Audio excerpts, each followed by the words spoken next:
Chapter 20 Locomotion and Movement. Movement is one of the significant features of living beings. Animals and plants exhibit a wide range of movements. Streaming of the protoplast in the unicellular organisms like amoeba is a simple form of movement.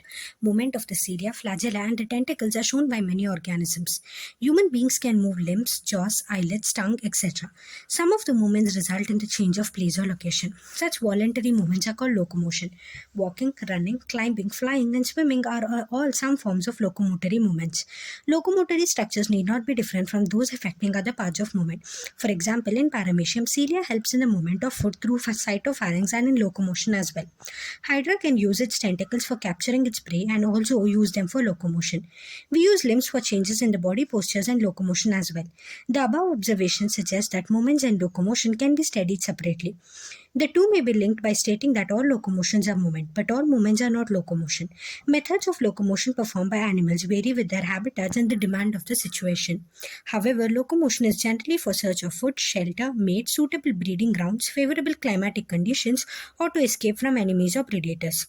Types of movement. Cells of the human body exhibit three main types of movements, namely the amoeboid, ciliary, and the muscular. Some specialized cells in our body, like macrophages and leukocytes in the blood, exhibit amoeboid movement. It is affected by pseudopodia formed by the streaming of the protoplasm as an amoeba. Cytoskeletal elements like the microfilaments are also involved in amoeboid movement. Ciliary movements occurs in most of our internal tubular organs, which are lined by the ciliated epithelium. The coordinated movements of the cilia in the trachea help us in removing the dust particles and some of the foreign substances inhaled along with the atmospheric air. Passage of the ova through the female reproductive tract is also facilitated by the ciliary movement. Movement of our limbs, jaws, tongues, etc. require muscular movement. The contractile property of the muscles are effectively used for locomotion and other movements by human beings and majority of multicellular organisms. Locomotion requires a perfect coordinated activity of the muscular, skeletal, and neural system. In this chapter, you will learn about the types of muscles, their structure, mechanism of their contraction, and important aspects of the skeletal system. Muscle. You have studied in chapter 8 that the cilia and the flagella are the outgrowths of the cell membrane. Flagellar movement helps in the swimming of the protozoa, maintenance of the water current in the canal system of the sponges, and locomotion of the protozoans like euglena. Muscle is a specialized tissue of mesodermal origin. About 40 to 50% of the body weight of the human adult is contributed by muscles. They have special properties like excitability, contractility, extensibility, and elasticity. Muscles have been classified using different criteria, namely locomotion, appearance, and nature of regulation of their activities. Based on their location, three types of muscles are identified. 1. Skeletal, 2. Visceral, and 3 is the cardiac. Skeletal muscles are closely associated with the skeletal components of the body. They have striped appearance under the microscope and hence are called striated muscles. As their activities are under the voluntary control of the nervous system, they are known as voluntary muscles too. They are primarily involved in locomotory actions and changes of the body postures. Visceral muscles are located in the inner walls of the hollow visceral organs of the body like the alimentary canal, reproductive tract, etc. They do not exhibit any striation and are smooth in appearance. Hence, they are called smooth muscles or non-striated muscles. Their activities are not under the voluntary control of the nervous system and are therefore known as involuntary muscles. They assist, for example, in the transportation of the food through the digestive tract and gametes through the genital tract. As the name suggests, cardiac muscles are the muscles of the heart. Many cardiac muscle cells assemblage in a branching pattern to form a cardiac muscle. Based on appearance, cardiac muscles are striated. They are involuntary in nature as the nervous system does not control their activities directly. Let us examine a skeletal muscle in detail to understand the structure and mechanism of contraction. Each organized skeletal muscles in our body is made up of a number of muscle bundles or fascicles held together by a common collagenous connective tissue layer called the fascia. Each muscle bundle contains a number of the muscle fibers. Each muscle fibers is lined by the plasma membrane called the sarcolemma enclosing the sarcoplasm. Muscle fiber is a syncytium as the sarcoplasm contains many nuclei. The endoplasmic reticulum, that is the sarcoplasmic reticulum of the muscle fibers, is the storehouse of calcium ions. A characteristic feature of the muscle fibers is the presence of large number of parallelly arranged filaments in the sarcoplasm called myofilaments or myofibrils. Each myofibril has alternate dark and light bands on it. A detailed study of the myofibril has established that the striated appearance is due to the distribution pattern of two important proteins, actin and myosin. The light bands contain actin and is called as the I band or the isotropic band, whereas the dark band called the A band or the anisotropic band contains myosin. Both proteins are arranged as rod-like structures parallel to each other and also to the longitudinal axis of the myofibrils. Actin filaments are thinner as compared to the myosin filaments, hence are commonly called as thin and thick filaments respectively. In the center of each eye band is an elastic fiber called Z-line which bisects it.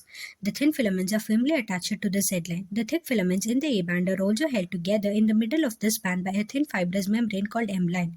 The A and the I bands are arranged alternatively throughout the length of the myofibrils. The portion of the myofibrils between two successive Z-lines is considered as a functional unit of contraction and is called as the sarcomere. In a resting state, the edges of the thin filaments on either side of the thick filaments partially overlap the free ends of the thick filaments, leaving the central part of the thick filaments.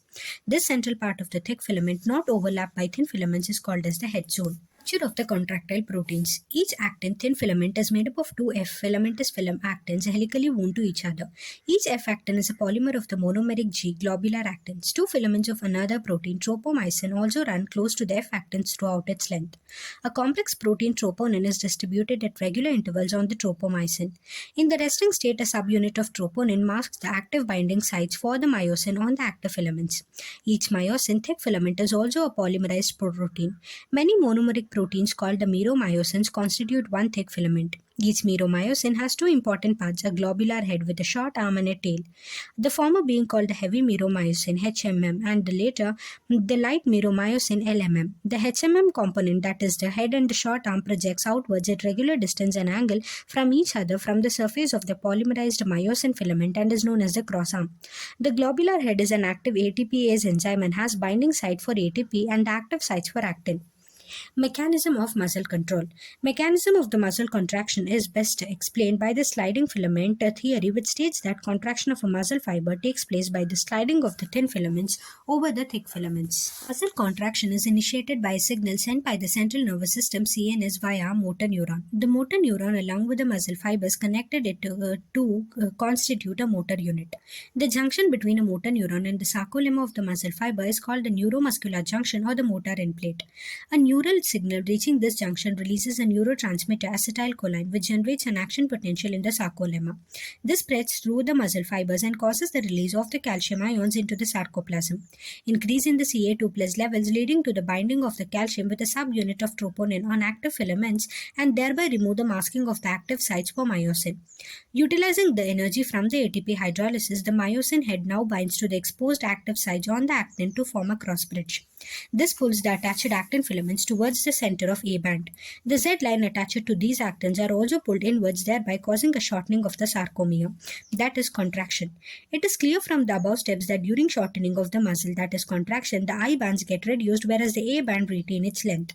The myosin, releasing the ADP and the inorganic phosphate, goes back to its relaxed state. A new ATP binds and the cross bridge is broken.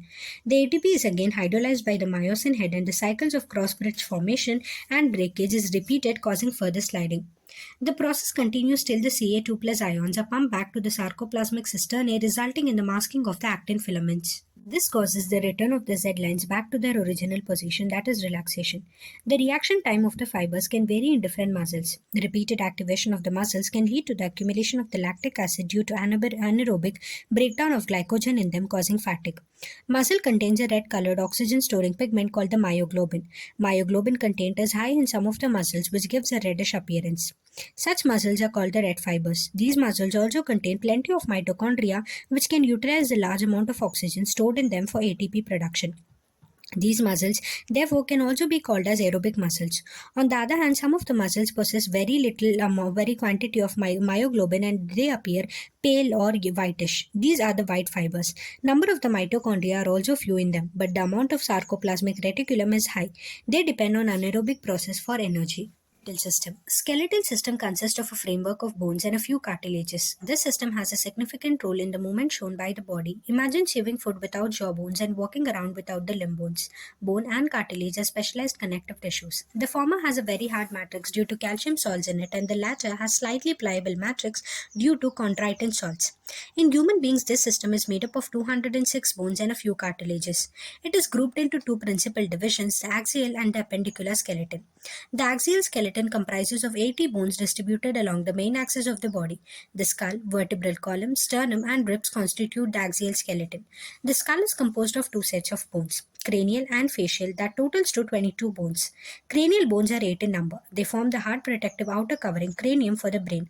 The facial region is made up of 14 skeletal elements which form the front part of the skull.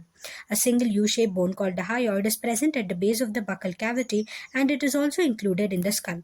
Each middle ear contains three tiny bones, malleus, incus, and stapes, collectively called the ear ossicles.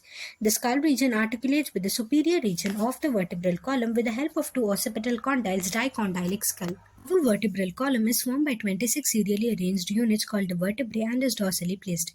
It extends from the base of the skull and constitutes the main framework of the trunk. Each vertebrae has a central hollow portion, neural canal, through which the spinal cord passes. First vertebrae is the atlas and it articulates with the occipital condyles. The vertebral column is differentiated into cervical 7, thoracic 12, lumbar 5, sacral 1 fused, and coccygeal 1 fused regions starting from the skull. The number of the cervical vertebrae is 7 in almost all mammals, including the human beings. The vertebral column protects the spinal cord, supports the head, and serves as the point of attachment for the ribs and the musculature of the back. Sternum is a flat bone on the ventral midline of the thorax. There are 12 pairs of ribs. Each rib is a thin flat bone connected dorsally to the vertebral column and ventrally to the sternum. It has two articulation surfaces on its dorsal end and it is called as bicephalic. First 7 pairs of ribs are called as the true ribs. Dorsally they are attached to the thoracic vertebrae and ventrally connected to the sternum with the help of the hyaline cartilage. The 8th, 9th, and 10th pairs of ribs do not articulate directly with the sternum but join the 7th rib with the help of the hyaline cartilage. These are called vertebrochondral false ribs. Last two pairs, 11th and 12th of ribs, are not connected ventrally and are called floating ribs. Thoracic vertebrae, ribs, and sternum together form the rib cage. The bones of the limbs along with the girdles constitute the appendicular skeleton. Each limb is made up of 30 bones. The bones of the hand forelimbs are humerus, radius, and ulna. Carpals, wrist bones, 8 in number, and metacarpals are the palm bones, which are 5 in number, and phalanges, digits, 14 in number.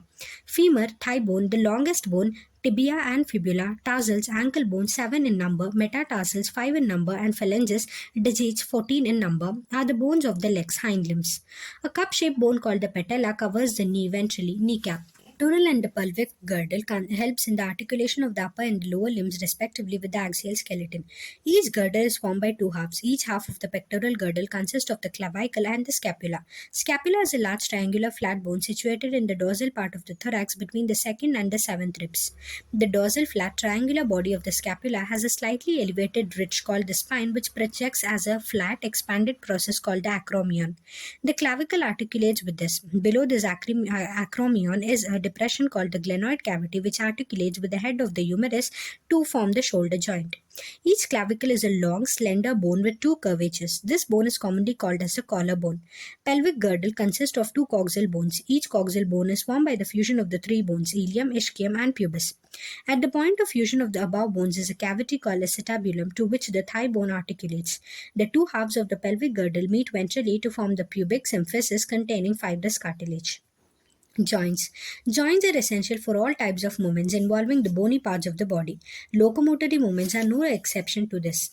Joints are the points of contact between the bones or between bones and the cartilages. Force generated by the muscles is used to carry out movements through the joints where the joints act as the fulcrum.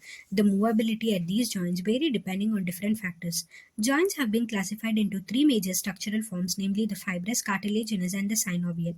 Fibrous joints do not allow any movement. This type of joint is shown by the flat skull bones which fuse end to end with the help of the dense fibrous connective tissue in the form of sutures to form the cranium.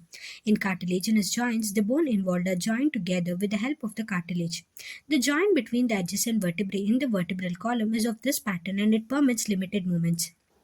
Synovial joints are characterized by the presence of a fluid-filled synovial cavity between the articulating surface of the two bones. Such an arrangement also allows considerable movement. These joints help in locomotion and many other movements. Ball and socket joint between the humerus and the pectoral girdle, hind joint, the knee joint, pivot joint between the atlas and the axis, gliding joint between the carpals, and saddle joint between the carpal and the metacarpal of the thumb are some examples. Disorders of the muscular and the skeletal system. Myasthenia gravis, autoimmune disorder affecting the neuromuscular junction leading to fatigue, weakening, and paralysis of the skeletal muscle. Muscular dystrophy, progressive degeneration of the skeletal muscle mostly due to genetic disorder. Tetany, rapid spasms while contractions in the muscles due to low calcium plus in the body fluid. Arthritis is the inflammation of the joints. Osteoporosis is the age-related disorder characterized by decreased bone mass and increased chances of fractures. Decreased levels of estrogen is the common cause. Gout is the inflammation of the joints due to accumulation of the uric acid crystals. Summary: movement is an essential feature of all living beings. Protoplasmic streaming, ciliary movements, movements of the fins, limbs, wings, etc. are some forms exhibited by animals. A voluntary movement which causes the animal to change its place is called locomotion. Animals move generally in search of food, shelter, mate, breeding, ground, better climate, or to protect themselves. The cells of the human body exhibit amoeboid, ciliary, and muscular movements. Locomotion and many other movements require coordinated muscular activities. Three types of the muscles are present in our body. Skeletal muscles are attached to the skeletal elements. They appear striated and voluntary in nature. Visceral muscles present in the inner walls of the visceral organs are non-striated and involuntary. Cardiac muscles are the muscles of the heart. They are striated, branched, and involuntary. Muscles possess excitability, contractility, extensibility, and elasticity. Muscle fiber is the anatomical unit of muscle. Each muscle fiber has many parallelly arranged myofibrils. Each myofibrils contain many serially arranged units called sarcomere, which are the functional units. Each sarcomere has a central A band made up of the thick myosin filaments and two half I bands made up of thin actin filaments on either side of it marked by the Z lines. Actin and myosin are polymerized proteins with contractility. The active sites for the myosin on the resting actin filament are masked by a protein troponin. Myosin head contains ATPase and has ATP binding sites in the active sites for actin. A motor neuron carries the signal to the muscle fiber which generates an action potential in it. This causes the release of the calcium from the sarcoplasmic reticulum. Calcium activates the actin which binds to the myosin head to form a cross bridge. These cross bridges pull the actin filaments, causing them to slide over the myosin filaments and thereby causing contraction. Calcium tuples are then returned to the sarcoplasmic reticulum which inactivate the actin. Cross bridges are broken and the muscles relax. Repeated stimulation of the muscles lead to fatigue. Muscles are classified as red and white fibers based primarily on the amount of the red-colored myoglobin pigment present in them. Bones and cartilages constitute a skeletal system. The skeletal system is divisible into the axial and appendicular. Skull, vertebral column, ribs, and sternum constitute the axial skeleton. Limb bones and the girdles form the appendicular skeleton. Three types of the joints are formed between the bones or between the bones and the cartilage: fibrous, cartilaginous, or synovial. Synovial joint allows considerable movement and therefore play a significant role in locomotion. Thank you.